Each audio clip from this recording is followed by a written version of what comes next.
మనలందరినీ కూడా భద్రపరిచి ఇటు రీతిగా ఆయనతో కలిసి సహవాసం చేయడానికి ప్రభు మరలా మన పట్ల తన కృప కనికరములను చూపించి ఈ రాత్రి కాలం మరొకసారి ఆయన సన్నిధి భాగ్యమును మనకు దయచేసినందుకు, అలాగే మన ఆయుష్కాల దినాన్ని పొడిగించి మరలా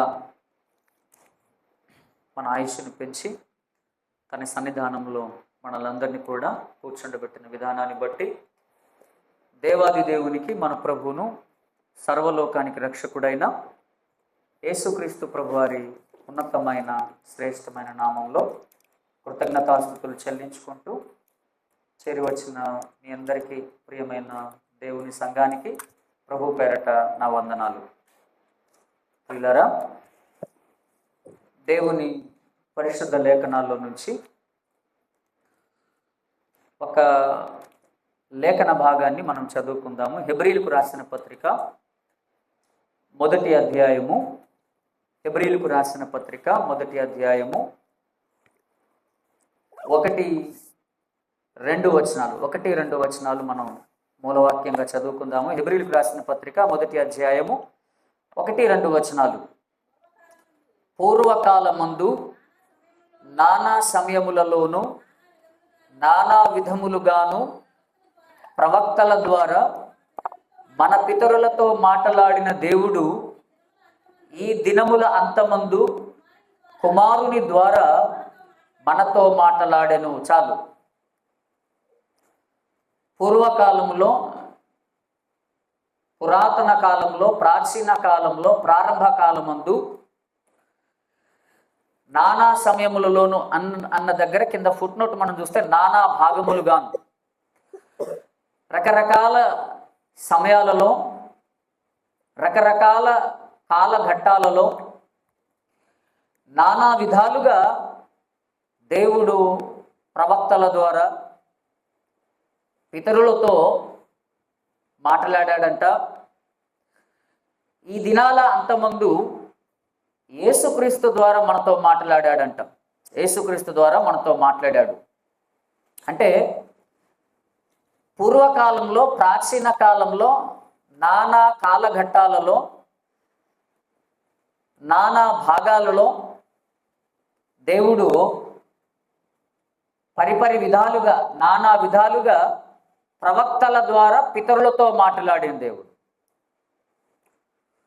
తర్వాత కుమారుని ద్వారా మనతో మాట్లాడాడు. దేవుడు మాట్లాడే దేవుడు. మనం నమ్ముకున్న దేవుడెవరు?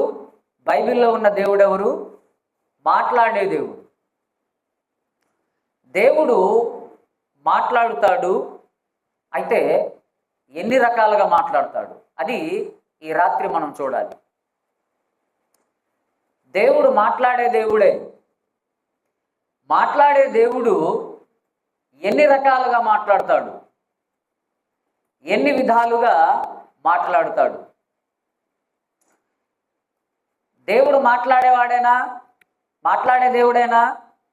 మాట్లాడే దేవుడైతే ఆ దేవుని మాట మీరు ఎప్పుడైనా విన్నారా? మరి మనం ఎప్పుడైనా విన్నామా?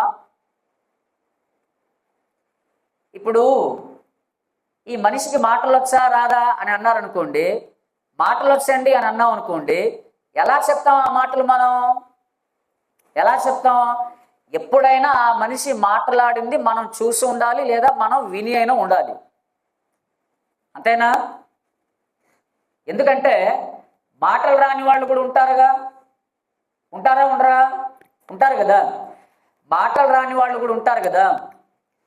మరి ఈ మనిషి మాట్లాడతాడా లేదా అని ఎవరైనా మనల్ని అడిగితే, ఆ మనుషుడు మాట్లాడతాడు అని మనం చెప్పాలంటే ఆ మనిషి అంతకుముందు మాట్లాడేటప్పుడు మనం చూసైనా ఉండాలి, లేదా ఆయన స్వరాన్ని వినైనా ఉండాలి.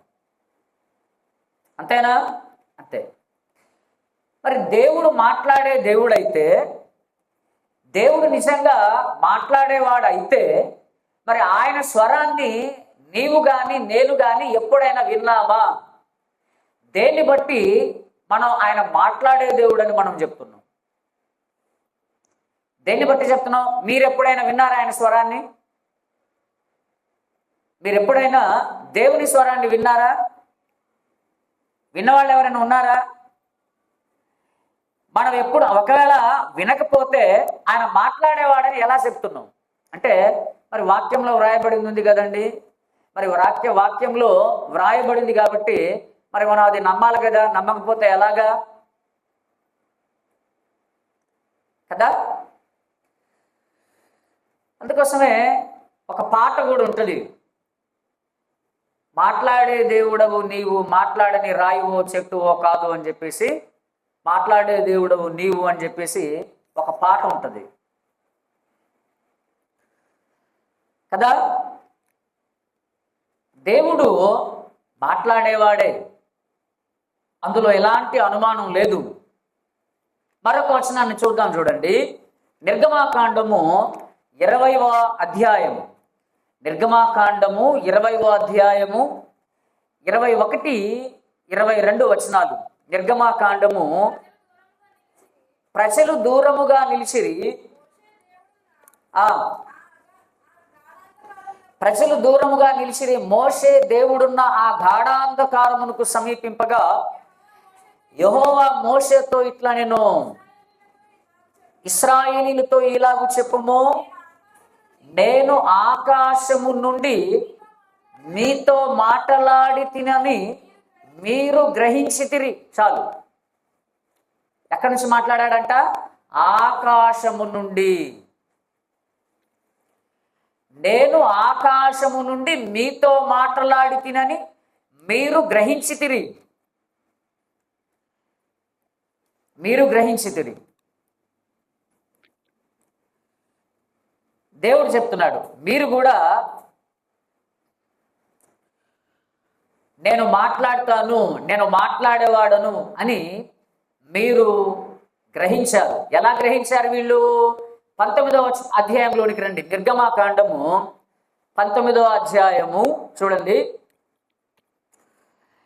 19వ అధ్యాయము నేను 20వ వచనం చదువుతున్నాను. మీ బైబిల్ చూడండి. దానికంటే ముందు 18 నుంచి నేను చదువుతున్నాను, మీ బైబిల్ చూడండి. యెహోవా అగ్నితో సీనాయి పర్వతం మీదికి దిగి వచ్చినందున అదంతయు ధూమమయమై ఉండెను.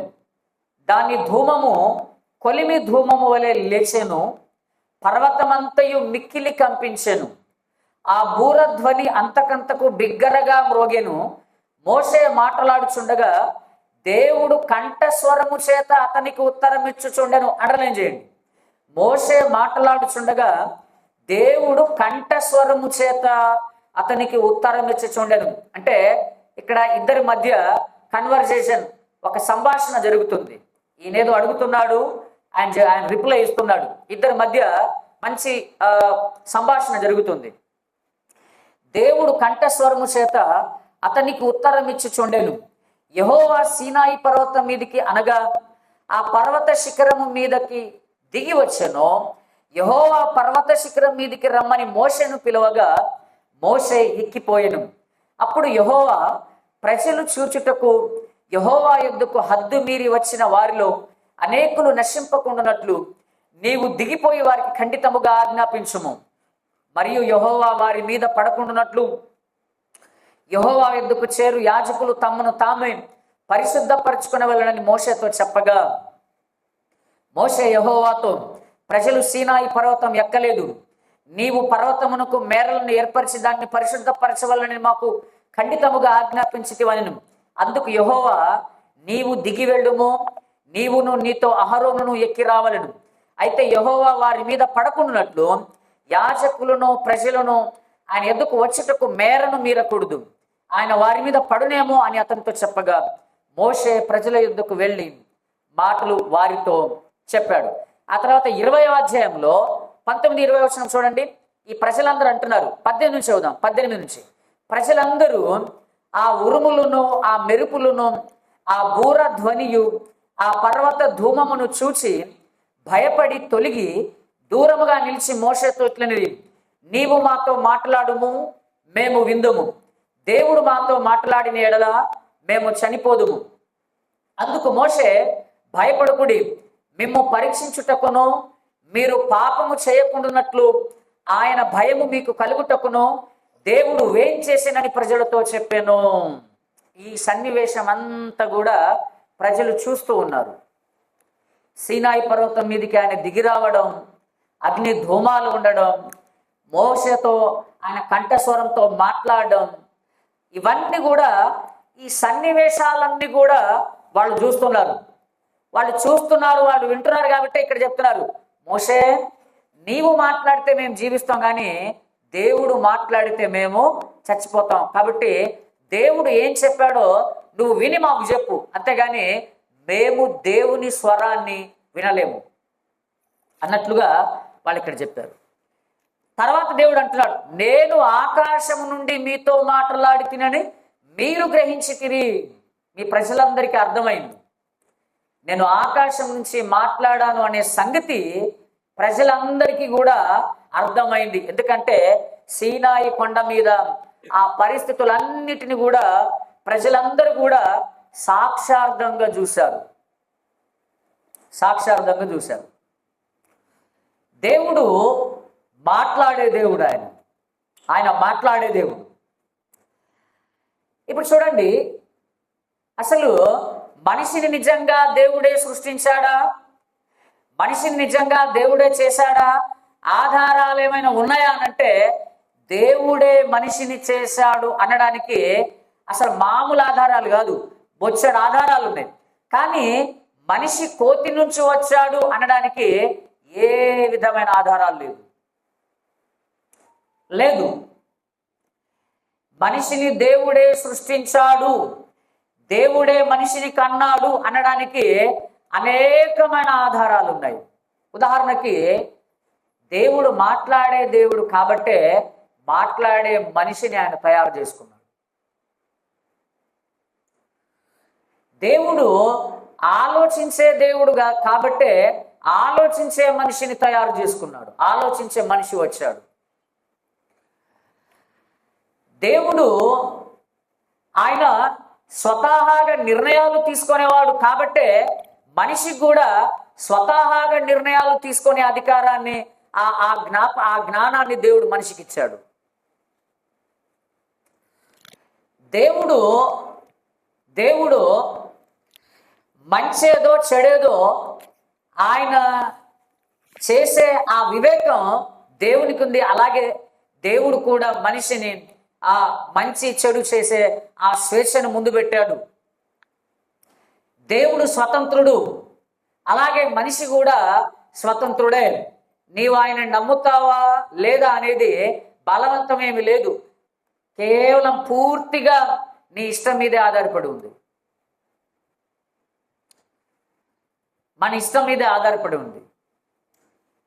దేవుడు నిర్ణయాలు తీసుకునేవాడు, మనిషి కూడా నిర్ణయాలు తీసుకునేవాడు.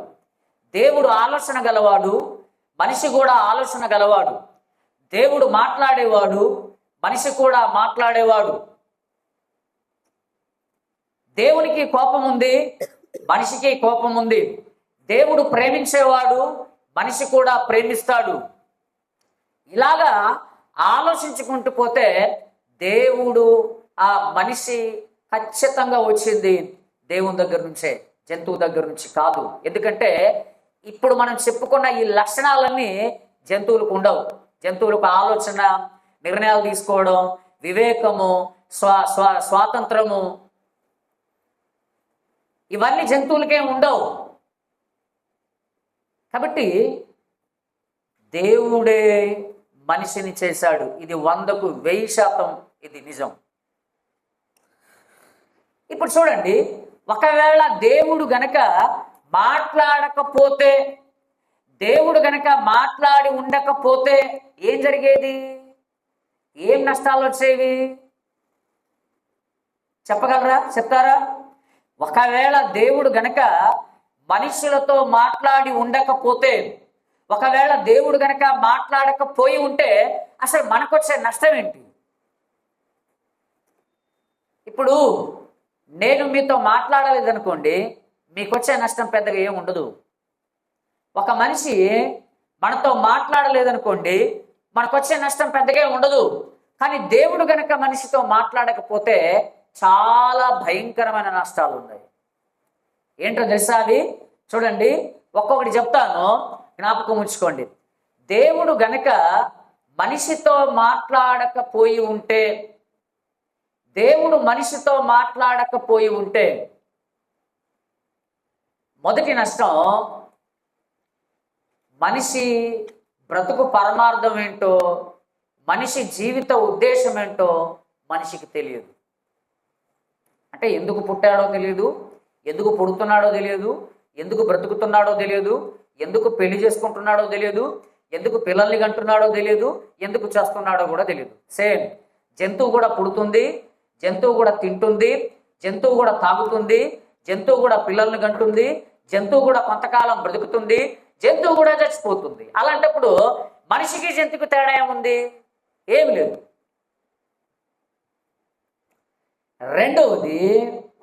రెండవది దేవుడు గనుక మనిషితో మాట్లాడకపోయి ఉంటే అసలు ఈ సృష్టి ఎలా పుట్టిందో, ఈ సృష్టి ఎవరు చేశారో, ఎలా వచ్చిందో మనకు తెలిసేది కాదు.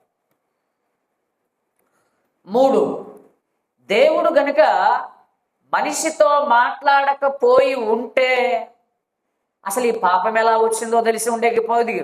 తర్వాత ఈ మరణం ఎలా వచ్చిందో తెలిసి ఉండకపోయేది. ఈ పాపం అంటే ఏంటో తెలిసి ఉండకపోయేది. ఈ మరణం అంటే ఏంటో తెలిసి ఉండకపోయేది. మరణం తర్వాత అసలు జీవితం ఏంటో తెలిసి ఉండకపోయేది. తర్వాత దేవుడు గనక మాట్లాడకపోయి ఉంటే మనుషులలో నైతిక విలువలు ఉండేవి కావు. నైతిక విలువలు అంటే నీతి సూత్రాలు, న్యాయ సూత్రాలు, అవి ఉండేవి కావు. నీతి శాస్త్రమైన, న్యాయ శాస్త్రమైన, నైతిక శాస్త్రమైన వీటికి మూలం దేవుడే.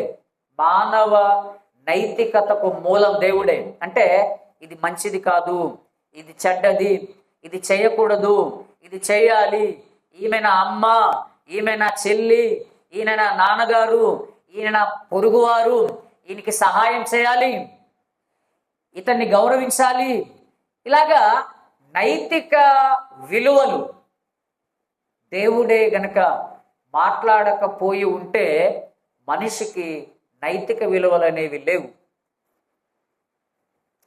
తర్వాత దేవుడే గనక మాట్లాడకపోయి ఉంటే భవిష్యత్తు రాబోయే దినాల్లో ఏ సంగతులు జరుగుతున్నాయో, ఏమి వస్తున్నాయో, ఏమి రాబోతున్నాయో అనే సంగతి మనిషికి తెలియదు.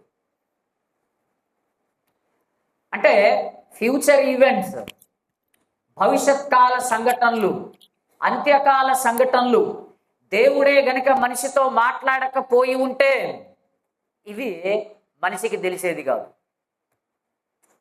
తర్వాత దేవుడే గనక మనిషితో మాట్లాడకపోయి ఉంటే నరకము గాని, స్వర్గము గాని, అదే పరలోకం గాని, నరకం గాని, వాటి గురించిన సంగతులు మనిషికి తెలిసి ఉండేది కాదు. అంటే ఒక్క మాటలో చెబితే దేవుడే గనక మనిషితో మాట్లాడకపోయి ఉంటే మనిషి బ్లాంక్, అంటే ఒక సున్నా అన్నమాట. ఇంకా మనిషిలో ఏం లేదు. ఇక దేవుడే గనక మనిషితో మాట్లాడకపోయి ఉంటే కుటుంబం ఏంటో, పిల్లలేంటో అది కూడా తెలిసి ఉండేది కాదు. అంటే దేవుణ్ణి గనక మనం పక్కకు తీసేస్తే మనిషి జీవితంలో నుంచి, ఆయన మాటలను గనక మనం మనిషి జీవితం నుంచి పక్కన తీసేస్తే మిగిలేది గుండు సున్నా. ఏమి తెలియదు మనిషికి, ఏమి తెలియదు. ఒక వివాహం గురించి తెలియదు, ఒక పిల్లల గురించి తెలియదు, ఒక పరలోకం గురించి తెలియదు, చావు గురించి తెలియదు, పాపం గురించి తెలియదు, నీతి గురించి తెలియదు, న్యాయం గురించి తెలియదు, నైతిక విలువల గురించి తెలియదు, ఏమీ తెలియదు. అలాంటప్పుడు మనిషికి ఉండేదేంటి? ఏం లేదు, బ్లాంక్ మైండ్, అంతే, ఖాళీ మెదడు. ఇంకా జంతువు మనిషి సమానం, అంతకుమించి ఏం లేదు. కాబట్టి దేవుడు మనిషితో మాట్లాడాడు, అందుకోసం దేవుడు మనిషితో మాట్లాడాలి. ఒకవేళ దేవుడే గనక నిజంగా మనిషిని సృష్టించి ఉన్నట్టయితే ఆ మనుషులతో దేవుడు తప్పకుండా మాట్లాడిన వాడే ఉండాలి. ఏ దేవుడైతే మనిషిని సృష్టించాడో ఆ దేవుడు తప్పనిసరిగా మనుషులతో మాట్లాడిన వాడే ఉండాలి. ఆ మాట్లాడిన దేవుడే బైబిల్ గ్రంథంలో ఉన్న దేవుడు. కాబట్టి దేవుడు మనుష్యులతో మాట్లాడాడు, మాట్లాడుతాడు. ఆయన మాట్లాడాడు, ఆయన మాట్లాడుతాడు, ఆయన మాట్లాడుతాడు. ఇప్పుడు అసలు దేవుడు ఎన్ని రకాలుగా మాట్లాడతాడు? దేవుడు ఎన్ని రకాలుగా మాట్లాడతాడు? అసలు బైబిల్ గ్రంథంలో ఎన్ని రకాలుగా మాట్లాడినట్లుంది చూడండి. ఒక్కొక్కటి మనం వెళ్దాం. మొట్టమొదటిగా దేవుడు మాట్లాడే విధానాలు. మొట్టమొదటిగా ఆయన దర్శనాల ద్వారా మాట్లాడాడు. Through the visions. దర్శనాల ద్వారా దేవుడు మాట్లాడాడు ఆయన. చూడండి, ఆదికాండము 15వ అధ్యాయము మొదటి వచనం చూడండి.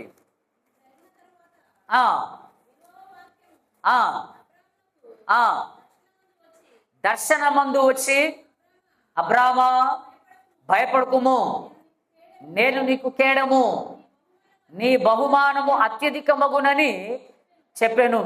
అందుకు అబ్రాము, ప్రభు అయిన యెహోవా నాకేమి ఇచ్చిననేమి అంటే. చూడండి, దర్శనంలో యెహోవా వాక్యము అబ్రామునకు దర్శనమందు వచ్చి, దర్శనంలో దేవుడు మాట్లాడుతున్నాడు. ఈయన కూడా ఆయన మాట్లాడిన మాటలకు ఈయన మరలా తిరిగి జవాబిస్తున్నాడు. దర్శనము. అలాగే 46:2 ఆదికాండము 46:1-2 వచనాలు చూడండి. అప్పుడు ఇశ్రాయేలు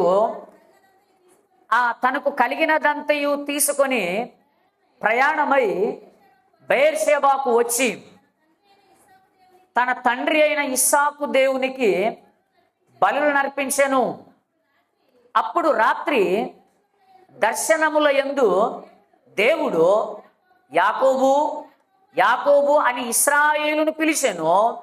అందుకతడు చిత్తము ప్రభువా అనెను. అందుకు ఆయన, నేనే దేవుడను, నీ తండ్రి దేవుడను, ఐగుప్తునకు వెళ్ళుటకు భయపడకుము, అక్కడ నిన్ను గొప్ప జనముగా చేసేదను. ఈ మాటలను ఎక్కడ మాట్లాడుతున్నాడు ఆయన? దర్శనము ద్వారా మాట్లాడుతున్నాడు.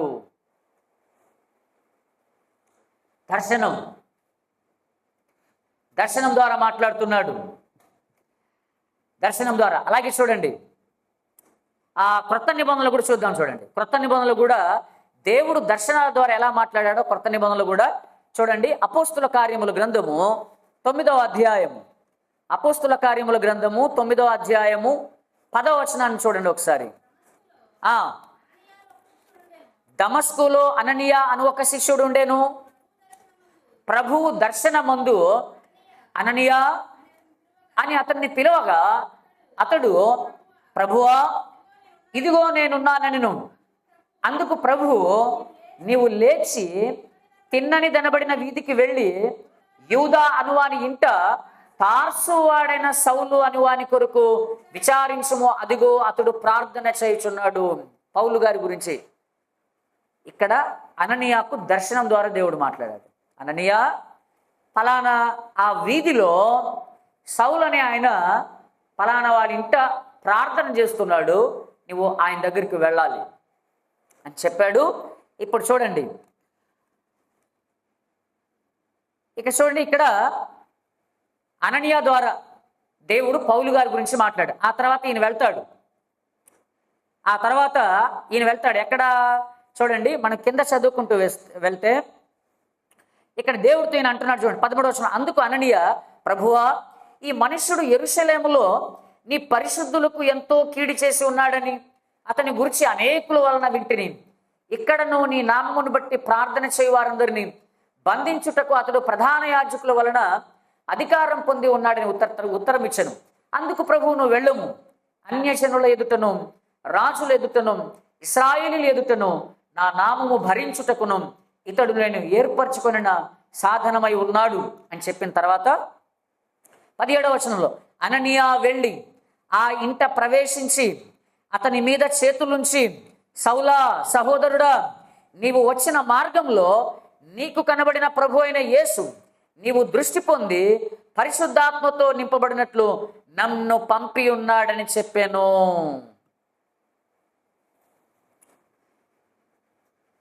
సౌలు అంటే పౌలుగా మారిన సౌలు ఏ ఇంట్లో ఉన్నాడో ఆ ఇంట్లో ఉన్న సంగతి అననీయాకు దర్శనము ద్వారా దేవుడు చూపించాడు, మాట్లాడాడు కదా. అలాగే చూడండి, మళ్ళీ 10వ అధ్యాయంలోనికి వస్తే ఇంకొక దర్శనం కనిపిస్తుంది మనకు. 10వ అధ్యాయం 1వ వచనం నుంచి, ఇటలీ పటాలం అనబడిన పటాలములో శతాధిపతి అయిన కొర్నేలి అను భక్తిపరుడొకడు కైసరియలో ఉండెను.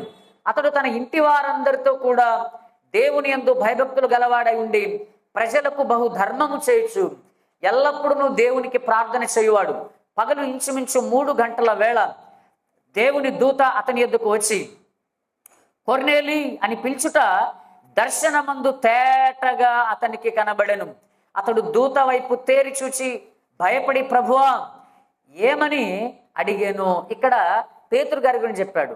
ఫలానా చోట పేతురు ఉన్నాడు, మీరు వెళ్ళి ఆయన్ని మీ ఇంటికి తీసుకుని వచ్చి ఇక్కడ ఒక సువార్త కూటం పెట్టండి అని చెప్పేసి కదా.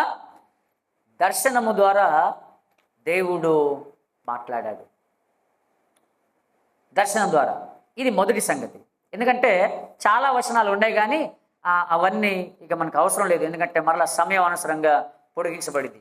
ఇప్పుడు రెండవది చూడండి, రెండవది కళల ద్వారా మాట్లాడతాడు ఆయన, కళల ద్వారా మాట్లాడాడు ఆయన. చూడండి ఒకసారి సంఖ్యాకాండము 2వది కళల ద్వారా, సంఖ్యాకాండము 12వ అధ్యాయము 6వ వచనం చూడండి ఒకసారి.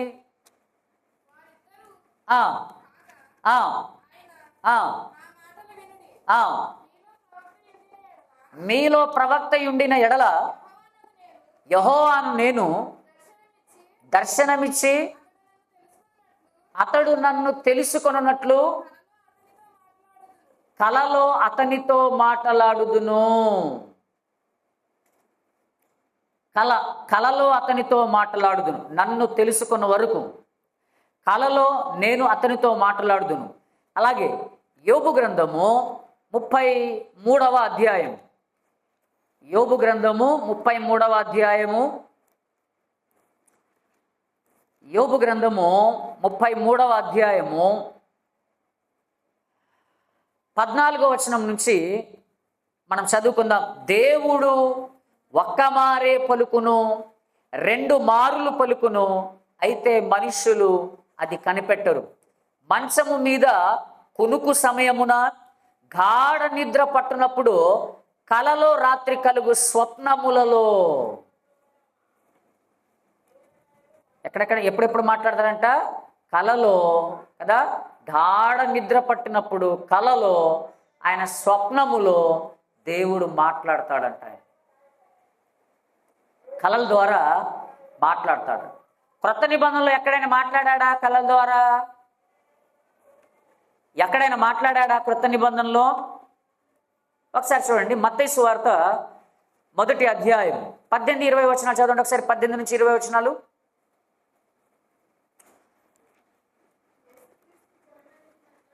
ఇదంతా రైట్. యేసుక్రీస్తు జనన విధం ఎట్లనగా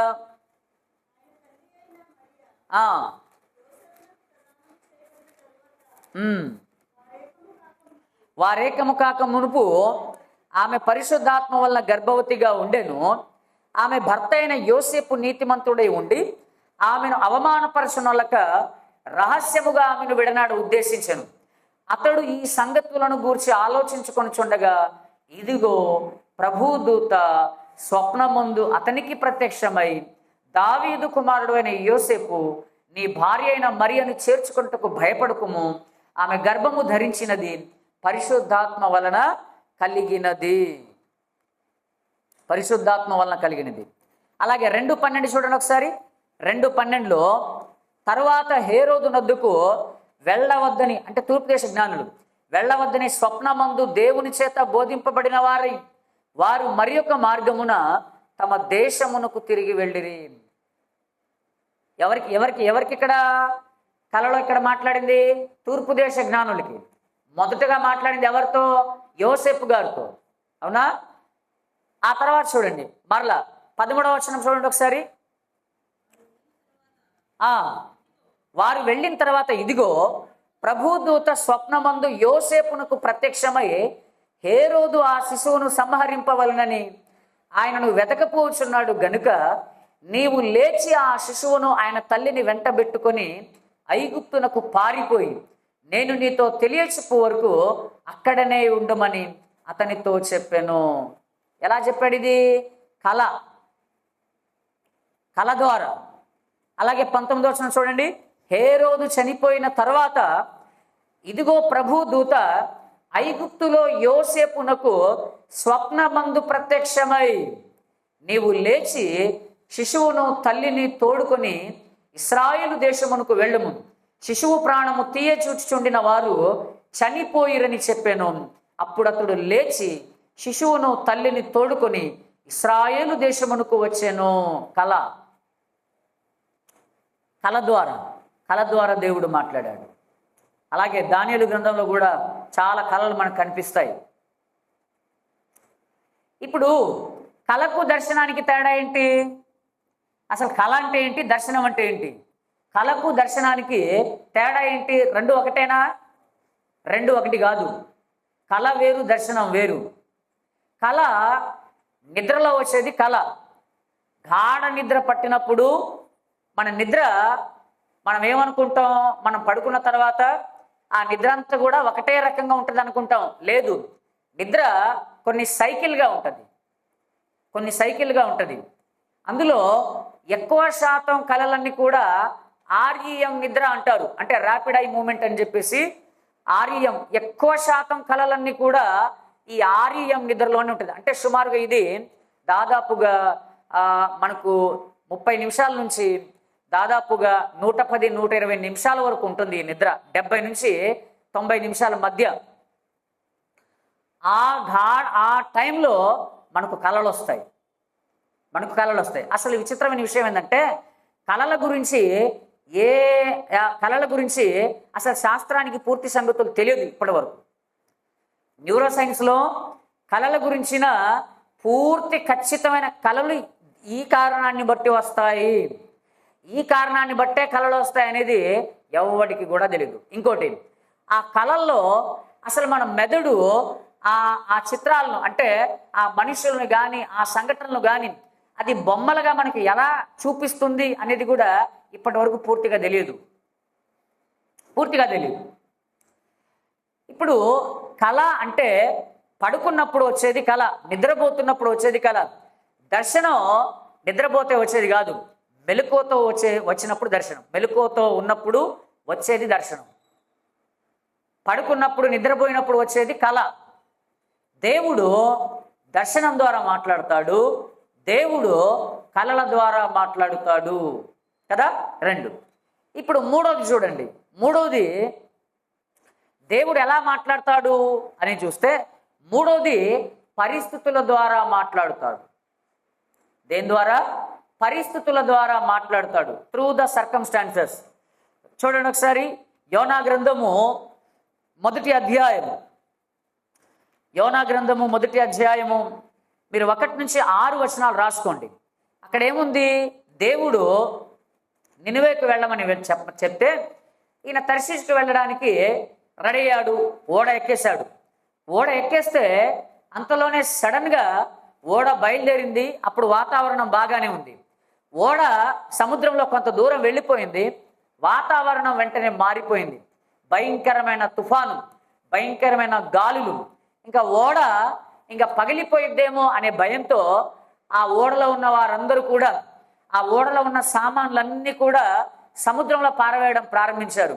ఆ తర్వాత వాళ్ళు తమ తమ దేవతలను బట్టి ప్రార్థన చేయడం ప్రారంభించాడు. కిందకి వెళ్తే ఈయన పడుకొని ఉన్నాడు. ఈయన పడుకొని ఉంటే, ఏమయ్యా నీకు అసలు భయం లేదా? అక్కడ ఓయి నిద్రపోతా అని ఉంటుంది. నీకు అసలు భయం లేదా? చూస్తేనేమో ఓడ పగిలిపోయి చచ్చిపోయే స్థితిలో ఉన్నాము, నువ్వేంటి ఇలా ఉన్నావు అని చెప్పేసి అలా అన్నప్పుడు అక్కడ చూడండి, అక్కడ చీటీలు వేసి ఆ చీటీ ఈయన పేరు మీదకి వచ్చింది, నన్ను బట్టే ఇది వచ్చిందని చెప్పాడు. అంటే దేవుడు ఇక్కడ యోనా గారితో ఏం మాట్లాడలే. యోనా గారితో ఏమైనా కళ్ళ కానీ దర్శనం కానీ, యోనా నువ్వు ఇలా వెళ్తున్నందుకు నేను ఇలా చేశాను అని ఏమని చెప్పాడా? ఏమి లేదు. కానీ అక్కడ వాతావరణాన్ని మార్పు చేశాడు ఆయన, పరిస్థితులను మార్చాడు ఆయన. అక్కడ పరిస్థితుల ద్వారా పరిస్థితులన్నీ కూడా మారిపోయినప్పుడు ఈయనకు అర్థమైపోయింది ఇది దేవుడు చేసిందని. దేవుడు పరిస్థితుల ద్వారా మాట్లాడుతాడు. దేవుడు పరిస్థితుల ద్వారా మాట్లాడతాడు అనడానికి ఇంకొక ఉదాహరణ చూడండి. ఎస్తేరు గ్రంథము 6వ అధ్యాయం, ఎస్తేరు గ్రంథము 6వ అధ్యాయము 1-2 వచనాలు దయచేసి మనం చదువుకుందాం. ఆ రాత్రి నిద్ర పట్టకపోయినందున రాజ్యపు సమాచార గ్రంథము తెమ్మని రాజు ఆజ్ఞ ఇవ్వగా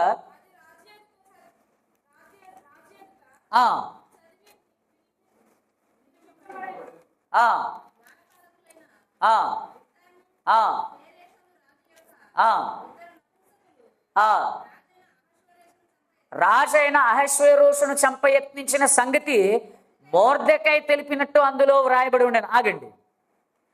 ఆ రాత్రి రాజుగారికి నిద్ర పట్టలేదు. ఎవరి రాజుగారు? అహష్వేరోషు. ఆ రాత్రి రాజుగారికి నిద్ర పట్టలేదు. నిద్ర పట్టకపోయేసరికి ఏం తెమన్నాడు ఆయన? రాజ్య సమాచారపు గ్రంథము. అది తెస్తే అందులో ఏముంది? రాజుగారిని చంపడానికి ఇద్దరు కుట్ర చేస్తే ఆ కుట్రకు సంబంధించిన సంగతి మొర్దెకై తెలియజేస్తాడట. రాజు సేవ్ అయ్యాడు. ఆ తర్వాత వాళ్ళని పిలిచి అడుగుతాడు, మరి మొర్దెకైకి మనం ఏమైనా చేశామా మేలు అంటే, లేదు మొర్దెకైకి ఏం చేయలేదు అని చెప్తాడు. ఇక్కడ హామాను కుట్ర ఏంటి? యూదా జాతి అంతటిని కూడా నాశనం చేయడానికి తెగ ప్రయత్నాలు చేస్తున్నాడు, చట్టాన్ని కూడా తీసుకొని వస్తున్నాడు. అంటే యూదా జాతి నాశనం అవ్వడం ఆల్రెడీ రాజు చేత కూడా నిర్ణయించబడింది, చట్టం చేయబడింది. ఆ రాత్రి గనక దేవుడు అహష్వేరోషుకు గనక నిద్ర గనక భంగం చేయకపోతే, నిద్ర గనక పట్టకుండా చేయకపోతే యూదా జాతి అంతటిని కూడా చంపేస్తారు. అందుకోసం దేవుడు ఏం చేశాడంటే ఆ రాత్రి అహష్వేరోషుకు నిద్ర పట్టకుండా చేశాడు. ఎస్తేరు గ్రంథంలో దేవుడు అనే మాట ఒక్కసారి కూడా ఉండదు, కానీ దేవుడు చేసిన కార్యం మాత్రం ఆ ఎస్తేరు గ్రంథం అంతా కూడా క్లియర్గా కనబడుతూనే ఉంటుంది మనకు. దేవుడనే పేరు, దేవుడనే పదం లేని ఒకే ఒక్క బైబిల్ గ్రంథంలో పుస్తకం ఏంటంటే ఎస్తేరు గ్రంథమే. కానీ దేవుడు చేసిన కార్యం మాత్రం చాలా స్పష్టంగా ఇందులో ఉంటుంది. అంటే దేవుడు పరిస్థితుల ద్వారా మాట్లాడుతాడు, పరిస్థితుల ద్వారా మాట్లాడుతాడు. క్రొత్త నిబంధన గ్రంథంలో కూడా ఉంది. అపోస్తుల కార్యముల గ్రంథము 16వ అధ్యాయము 19-33 వచనాలు. అదే ఆ పౌలు శీలా గారిని జైల్లో బంధించినప్పుడు ఆ రాత్రి వాళ్ళు ఫిలిపి అక్కడ ఉన్నప్పుడు, పట్టణంలో ఉన్నప్పుడు ఆ రాత్రి వాళ్ళు దేవుణ్ణి ప్రార్థిస్తూ కీర్తనలు పాడుతూ ఉన్నప్పుడు చెరసాల పునాదులన్నీ కూడా మొత్తం బద్దలైపోయి, ఆ జైలు గోడలన్నీ కూడా మొత్తం తెరవబడిపోయి, వాళ్ళ సంఖ్యలన్నీ కూడా ఊడిపోతే అప్పుడు జైలర్ తనను తాను చంపుకోవడానికి ప్రయత్నం చేస్తాడు. అప్పుడు ఆయన ఆపుతారు. వాళ్ళకి సువార్త చెప్పిన తర్వాత, అయ్యలారా రక్షణ పొందాలంటే మేమేం చేయాలి అని అడుగుతాడు. అక్కడ కూడా దేవుడు ఎలా మాట్లాడాడు? పరిస్థితుల ద్వారా మాట్లాడాడు. భూకంపాన్ని తెప్పించాడు, అక్కడ జైలు గోడలు బద్దలే విధంగా చేశాడు, వాళ్ళ సంఖ్యలను విడిపించాడు. అక్కడ కూడా పరిస్థితుల ద్వారానే దేవుడు మాట్లాడాడు. దేవుడు మన పరిస్థితుల ద్వారా మాట్లాడతాడు. కొన్నిసార్లు మనం చేసే పనులకి చాలా ఆటంకాలు వస్తాయి. ఎంత రైట్గా చేసినా, ఎంత ఖచ్చితంగా చేసినా ఏదో ఒక ఆటంకం వస్తుందనంటే అప్పుడు తప్పకుండా మనం ఆగి ఆలోచించాలి. అసలు దేవుడు ఏమైనా నాతో మాట్లాడడానికి ప్రయత్నం చేస్తున్నాడేమో, దేవుడు నాకేదైనా నేర్పించడానికి ప్రయత్నం చేస్తున్నాడేమో. దేవుడు మన పరిస్థితులను తారుమారు చేసి మనతో మాట్లాడడానికి ఆయన ఆశపడుతూ ఉంటాడు. కాబట్టి మనం చేసే పనుల్లో కానీ, మనం చేసే మన ఆలోచనలో కానీ ఏదైనా ఆటంకాలు, ఏదైనా ఇరుకులు, ఏదైనా ఇబ్బందులు ఒకవేళ వస్తూ ఉంటే తప్పకుండా మనం ఒక్క క్షణం ఆగి మనం ఆలోచించాలి. తర్వాత దేవుడు ఎలా మాట్లాడతాడు? దేవుడు వాక్యం ద్వారా మాట్లాడతాడు. Through the scriptures. దేవుడు వాక్యం ద్వారా మాట్లాడతాడు. వాక్యం ద్వారా దేవుడు మాట్లాడతాడు. వాక్యం ద్వారా మాట్లాడతాడు అనేది మనం చెప్పాలంటే చాలా వచనాలు ఉన్నాయి, చాలా విషయాలు ఉన్నాయి. హెబ్రీ పత్రిక 4వ అధ్యాయం 12వ వచనంలో దేవుని వాక్యము సజీవమై బలము కలదై ఎటువంటి వాడి అయిన ఖడ్గము కంటేను, రెండంచులు గల వాడి అయిన ఖడ్గము కంటేను అని చెప్పేసి అక్కడ దేవుని వాక్యము అది సజీవమైనది, దేవుని వాక్యము బలము కలిగినది. దేవుడు సజీవుడు కాబట్టి ఆయన వాక్యం కూడా సజీవమైనదే. దేవుడు మాట్లాడేవాడు కాబట్టి ఆయన వాక్యం ద్వారా దేవుడు మాట్లాడుతాడు.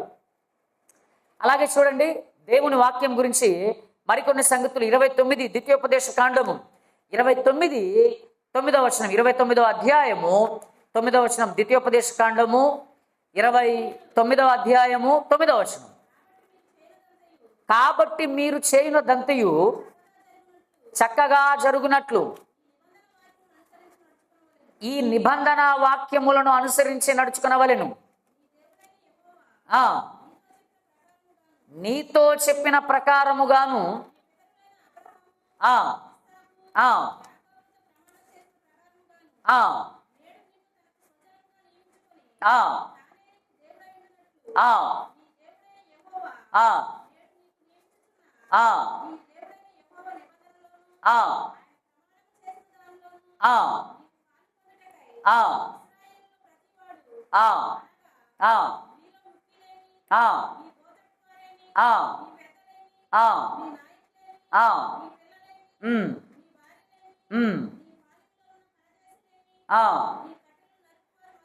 మొదలుకొని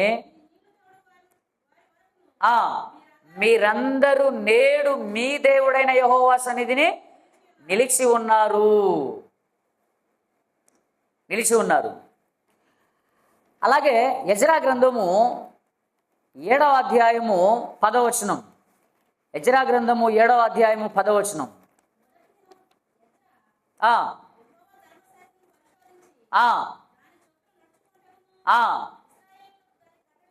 ఇశ్రాయేలీలకు దాని కట్టడలను విధులను నేర్పుటకును దృఢ నిశ్చయము చేసుకొనెను.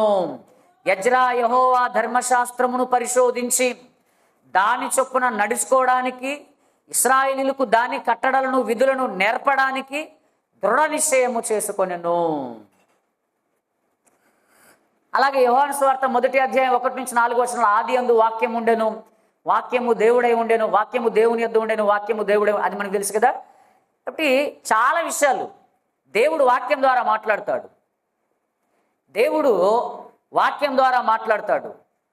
అది మనకు ప్రత్యేకంగా దాని గురించి మనకు వివరించవలసిన అవసరం ఏం లేదు.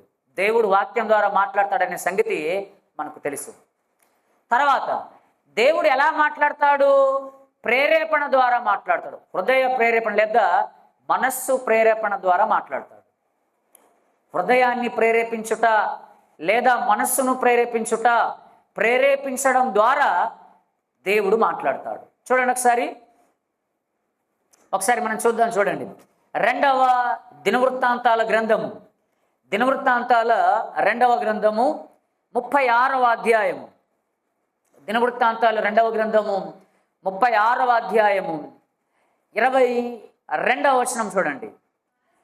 పారసీక దేశపు రాజైన కోరేషు ఏలుబడి యందు మొదటి సంవత్సరమున యిర్మీయా ద్వారా పలకబడిన తన వాక్యమును నెరవేర్చుటకై యెహోవా పారసీక దేశపు రాజైన కోరేషు మనుషును ప్రేరేపింపగా అతడు తన రాజ్యమంతటను చాటించి వ్రాత మూలముగా ఇట్లు ప్రకటన చేయించెను.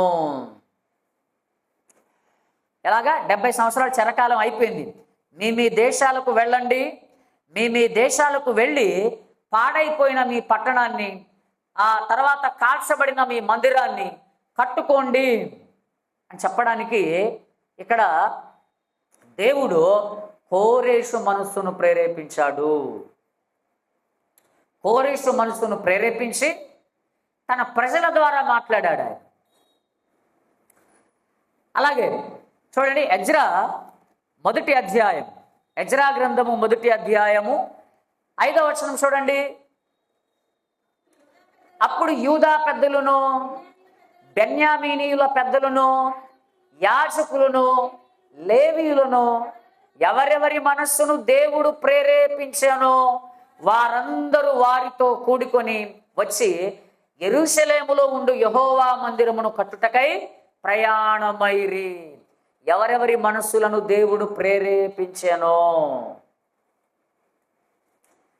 అంటే యెరూషలేమునికి వెళ్ళి దేవుని మందిరాన్ని కట్టడానికి దేవుడు ఎవరెవరి మనస్సులను అయితే ప్రేరేపించాడో వాళ్ళందరూ కూడా యెరూషలేముకు బయలుదేరి వెళ్ళిపోయారు దేవుని మందిరాన్ని కట్టడానికి. దేవుని మందిరానికి కట్టడానికి.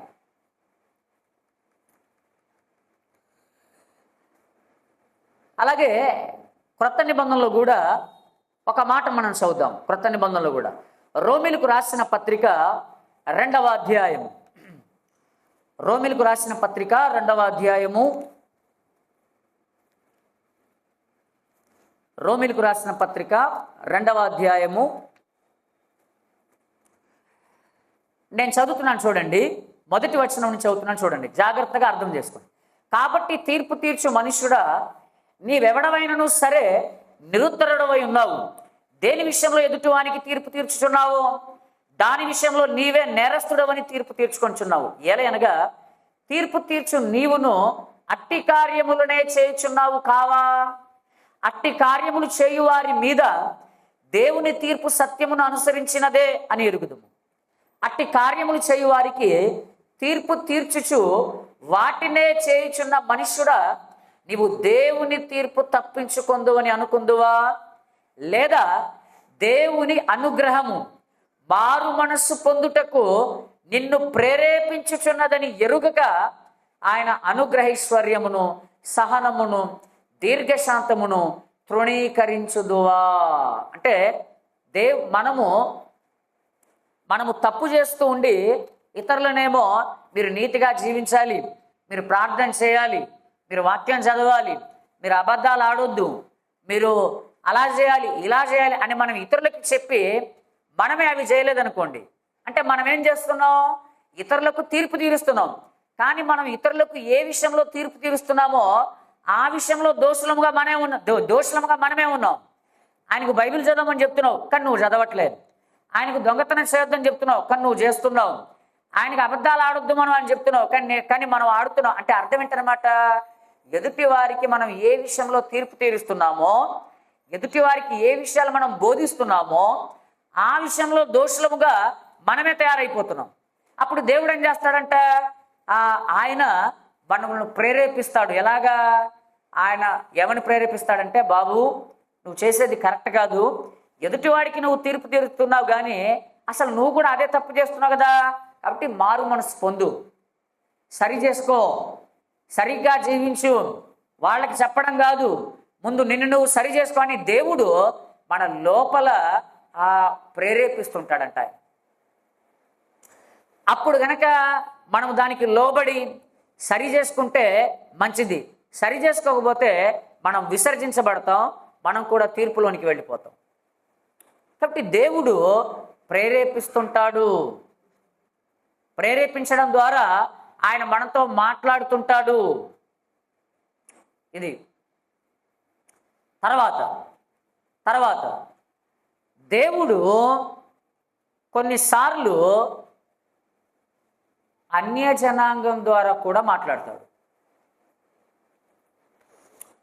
బైబిల్ గ్రంథంలో ఏమైనా ఉందా? అన్యజనులతో మాట్లాడుతూ బైబిల్ గ్రంథంలో ఉందా? ఒకసారి చూడండి, దినవృత్తాంతాలు 2వ గ్రంథము, దినవృత్తాంతాల 2వ గ్రంథము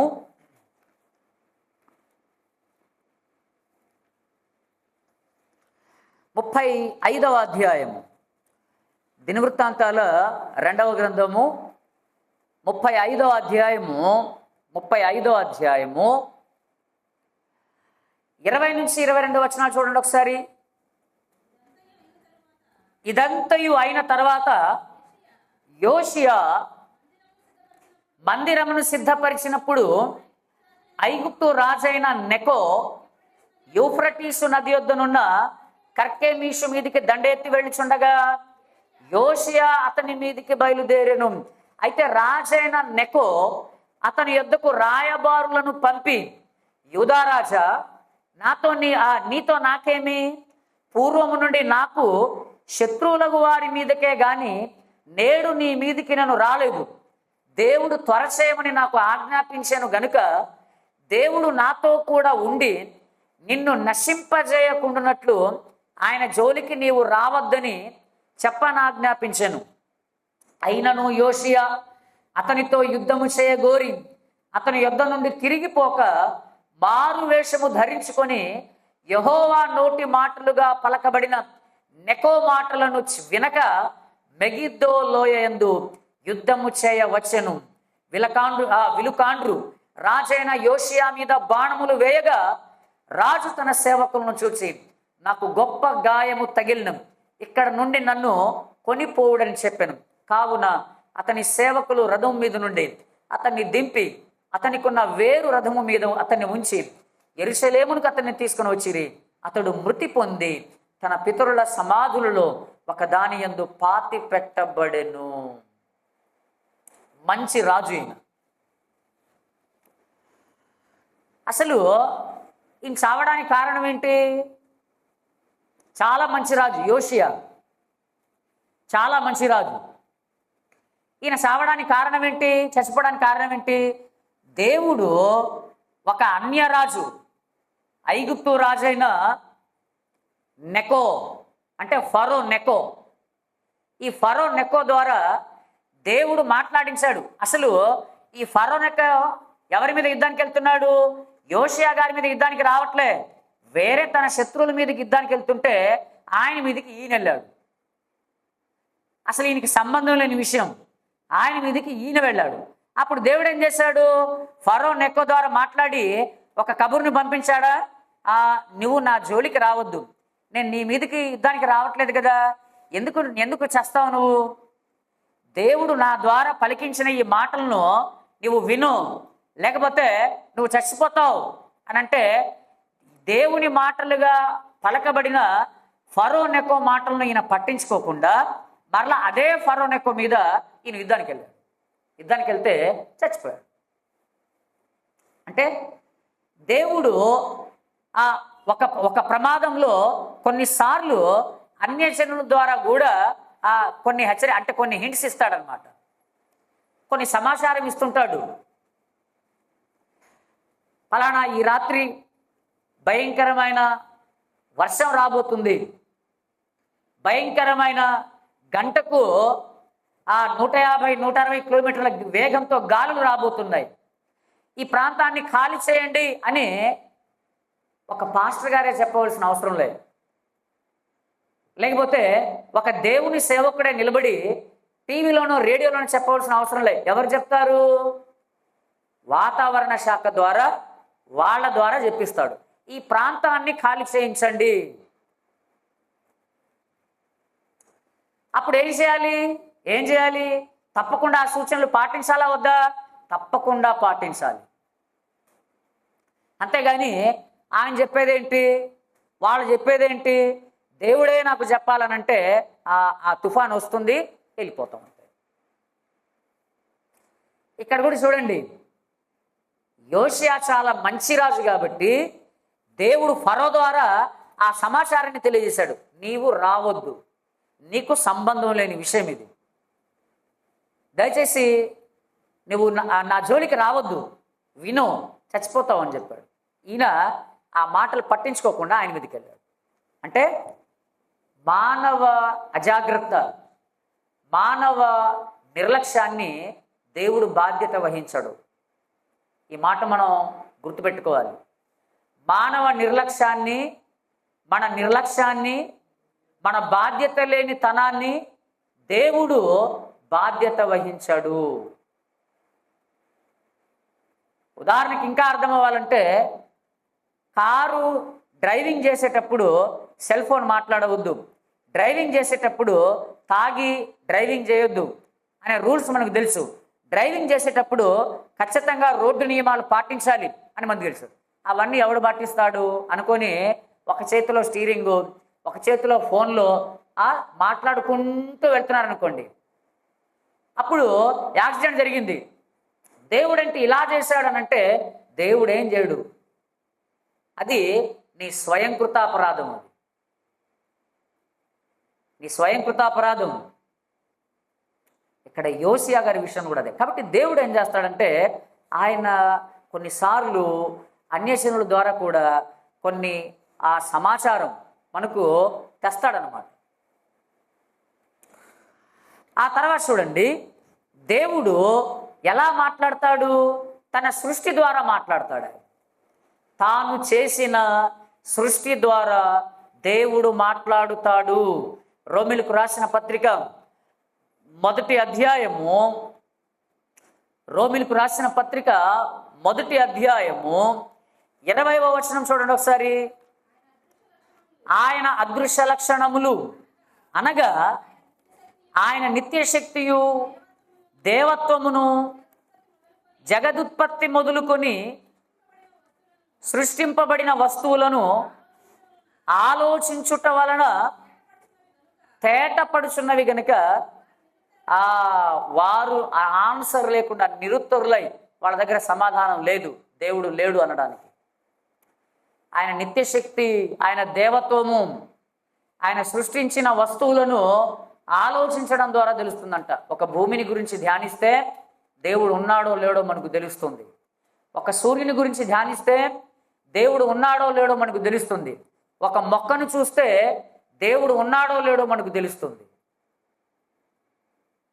కాబట్టి ఇంకా దేవుడు లేడు అని చెప్పడానికి ఆస్కారం లేదు. ఎందుకంటే సృష్టి అంతా కూడా ఒక క్రమము కదా, ఒక క్రమశిక్షణ,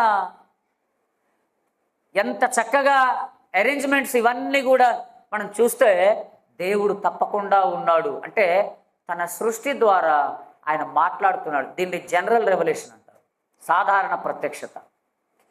అలాగే 19వ కీర్తన కూడా మనం చూస్తే చూడండి ఒకసారి. కీర్తనల గ్రంథము 19వ కీర్తన 1 నుంచి 4 వచనాలు. ఆకాశములు దేవుని మహిమను వివరించుచున్నవి, అంతరిక్షము ఆయన చేతి పనిని ప్రచురపరుచున్నది, పగటికి పగలు బోధ చేయుచున్నది, రాత్రికి రాత్రి జ్ఞానము తెలుపుచున్నది. వాటికి భాష లేదు, వాటి స్వరము వినబడదు. భూమి అందంతటా వ్యాపించి ఉన్నది. వాటికి భాష లేదు, మాటలు లేవు, స్వరము లేదు. కానీ అవి సమస్త సృష్టిలో ఉన్న వాటికి మనుషులకి అవి బోధిస్తున్నాయి. పగలు బోధిస్తుందంట, రాత్రి బోధిస్తుంది, ఆకాశాలు బోధిస్తున్నాయి, సూర్యుడు బోధిస్తున్నాడు. అంటే దేవుడు తాను చేసిన సృష్టి ద్వారా ఆయన మాట్లాడతాడు. ఆయన మాట్లాడుతూ ఉన్నాడు. ఆయన మాట్లాడుతున్నాడు. అంటే ఇప్పుడు చూడండి, వాక్యం ద్వారా మాట్లాడతాడు. ఎలాగా?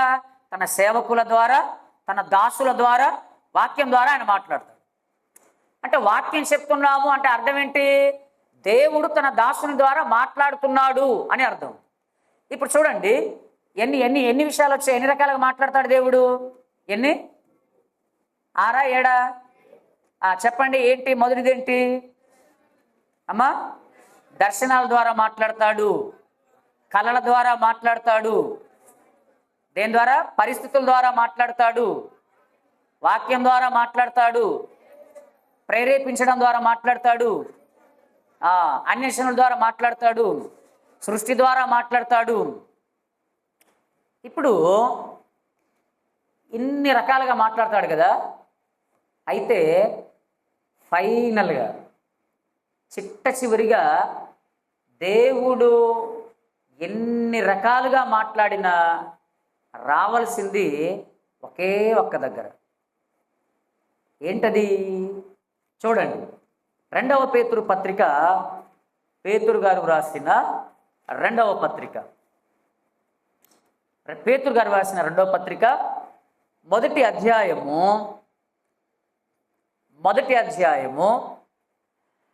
నేను 16వ వచనం నుంచి నేను చదువుతాను, మీరందరూ కూడా జాగ్రత్తగా చూడండి.